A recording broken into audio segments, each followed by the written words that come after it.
Hey everybody, it's Master Gallengeist here, bringing you my review for the latest episode of Rick and Morty Unmortricken. And I actually really enjoyed this episode. I liked how it dealt with the whole Rick Prime confrontation and conflict, and we also got Evil Morty brought back into the fray. I liked how everything was balanced in here, and I think that they did a good job really showcasing the differences between Evil Morty and our Morty, and how, if we're not careful, our Morty could kind of go on that path. He's obviously not at that kind of stage yet, but he is getting kind of more capable.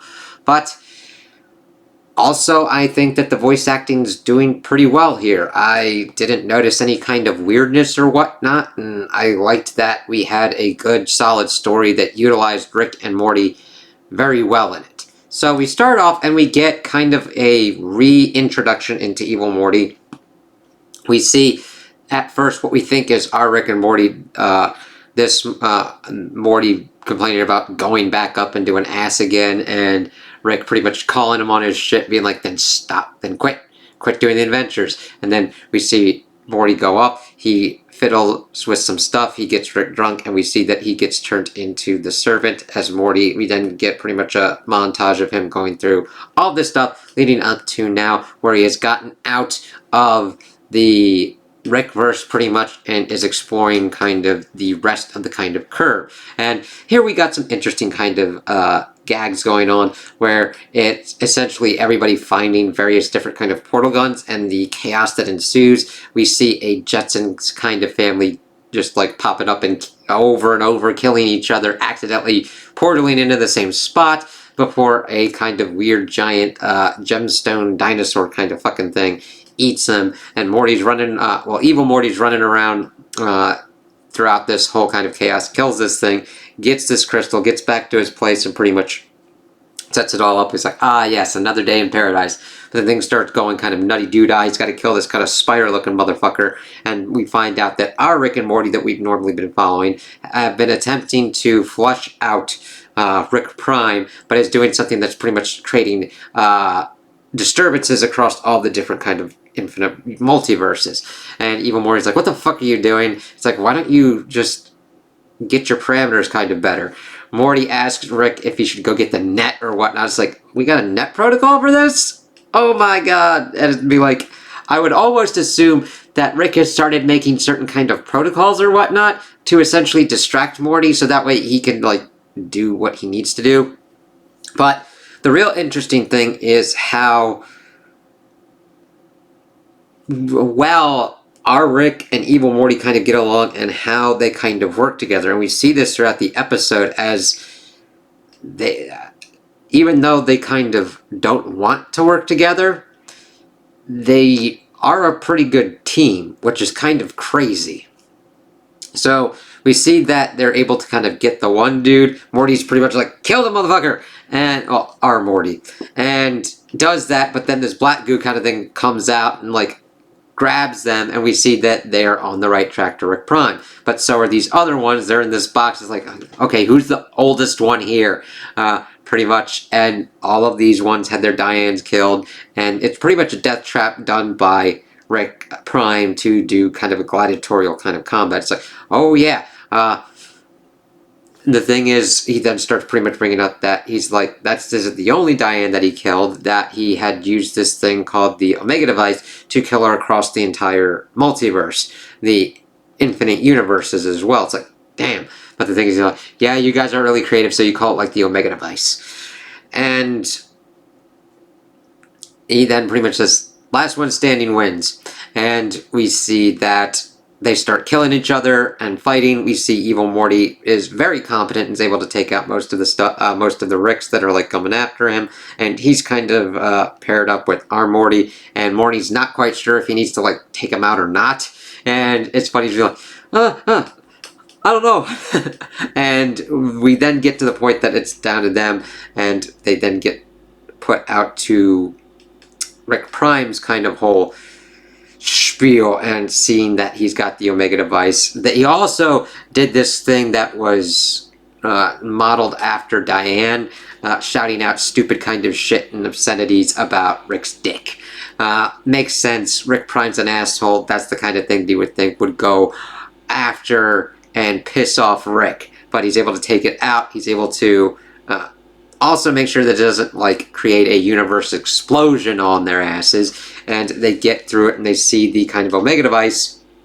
And we start getting into the bigger kind of confrontation with Rick Prime, with him having all these different kind of decoys going on and going back and forth. Morty kind of holding his own, evil Morty truly holding his own, and Rick just having their various kind of ways that they're going on and just like one-upping each other as they're going through their dialogue. At one point, our Rick loses his leg, and then the Rick Prime loses his arm, and they actually like put the different kind of arms on, like the different limbs, to make up for it. And seeing their differences in how they utilize certain cybernetic enhancements was pretty kind of cool too. I really like this fight scene. There's a lot of stuff going on, but it doesn't feel overly busy. There is the kind of tendency that happens with an action scene where you're like, let's throw every fucking thing at this and make it confusing as possible. This, I did not feel that happened to. If you disagree with that, that's quite alright. I can understand that because there is a lot going on. It's just I've seen other kind of ones that haven't been able to balance it well enough, and it's just, where am I? Where's the action? What's going on here? But we see that Evil Morty kind of gets injured, and he's able to kind of play that into effect to actually get over on Rick Prime. And the funniest kind of thing is when he was pretty much helping Rick figure out how to go after Rick Prime, he's like, I don't want to do this because then that gives you credit for the kill. But the thing is, Evil Morty's the one that pretty much gets Rick Prime into the base kind, like into the endgame defeated kind of mode, and then revives the other Rick, our Rick, and pretty much lets him have it. He's able to get into his head, steal the plans for the Omega device, and lets Rick have at him. And he's like, of course, Rick Prime's goading at him, but then he physically beats him to death. He doesn't use any tech, he doesn't torture him, he just beats him to death. And he comes out bloodied and everything, and we see that he had, Evil Morty had pretty much tricked Rick Prime into thinking that it was like his original grandson and what he was talking about. It's like, huh, that's interesting. If there's stuff that I've like not caught or has deeper kind of significance, please tell me. I love that kind of stuff because it sounded like the original kind of grandson. It's like, what the hell? What are you talking about, man? But then we see that Evil Morty's like, don't follow me this time. He also pretty much had regular Morty follow him as Rick pretty much launched himself full bore at Rick Prime with his ship by himself. But then Evil Morty's like, come on, I'm going to do what I kind of need to have to do. And we get this little joke thing where the portal closes and Morty's like, oh, I was going to go, but alright. And then Evil Morty's like, come on, man. But he's got the device. He's like, listen, don't try and follow me, and I won't use this device. And the thing is, it's interesting. Evil Morty now has this device that could like take out somebody across the multiverse. Let's see. Rick Prime also showed off how this device worked doing Uncle Slow. He slow-moed his way into and pretty much got taken out throughout the multiverse. That's where the stinger at the end kind of comes into effect. Yeah. So, it's interesting that Morty's like, you know what? I think he's okay.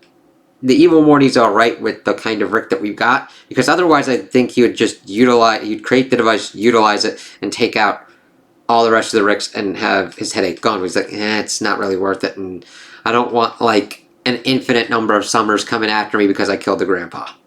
And it's like, valid, but I think there's kind of a deeper kind of one, at least there for Evil Morty. I like the complexity that we're kind of getting with him. So, we then see that Rick is kind of in a state of shock after he has taken out Rick Prime, where he's just like hanging out with the family, doing all this different kind of stuff, and then we see him kind of get into a kind of groove, but we'll have to see what kind of comes out of this. This has been introduced as one of the defining characteristics of Rick. I understand that's kind of a retcon to a degree, but it at least gave him some kind of goal to work towards. But now, the interesting kind of part that'll be with the plot is to see how Rick moves on from this, or if he can move on from this. And then the end stinger deals with the wife of Uncle Slow. Let me see. Slow Mobius, yes. His wife goes searching for him, and then she meets up with this other dude whose wife has been disappeared from the multiverse, and they get married. And that's that. So I think that this was a pretty good episode of tying up and actually doing two major kind of storylines in one. Normally, I would be leery of doing that kind of thing, and also mainly because it's harder to accomplish, depending upon how execution comes into play. Though granted, I think they executed it very well here. And it then takes out two storylines at once. However, I don't think they completely destroyed Evil Morty's kind of storyline. We got resolution on Rick Prime, and now we've got also the story consequences that can come from that. So it's like, oh, okay, that's cool. And with Evil Morty, we got a new kind of development with that, with Evil Morty actually working together with them to tie up that. So we'll have to see how that kind of works out and what the kind of plans will be for Evil Morty going forward and how he'll kind of factor in. I don't think he will be a completely antagonistic force. He just wanted out of Rick kind of controlled and Rick-centric kind of space, which is understandable, but it's dependent upon what actions he takes to get to those points and what he is willing to do to keep people from fucking with him. So there's a lot of kind of cool possibilities, and I can't wait to see what goes on next. So those are my opinions on the episode. Tell me what you guys think in the comments below. If you liked it, if you didn't like it, if you agree with me, if you disagree with me. Also like and subscribe, and I hope you have a good day.